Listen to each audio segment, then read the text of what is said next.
Benteng terakhir, perlawanan Tuanku Tambusai. Sejarah sang pejuang dari perbatasan Riau Minang abad ke-19. Malam itu, langit rokan menangis.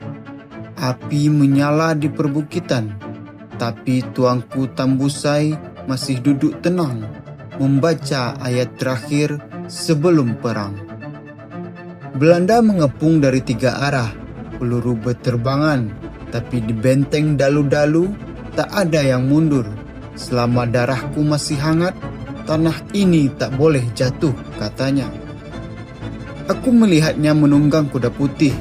Wajahnya tenang seperti orang yang sudah berdamai dengan takdir. Dentuman meriam mengguncang tanah.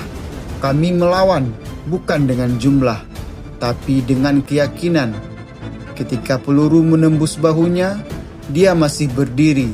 Tangan kirinya menggenggam tanah, tangan kanannya terangkat ke langit.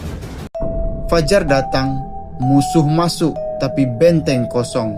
Di tanah yang hangus, hanya ada pedang dan sorban putih. Orang bilang, Tuanku Tambusai tak mati. Dia hanya berjalan ke hutan bersama angin, membawa rahasia tentang arti merdeka yang belum sempat dijelaskan.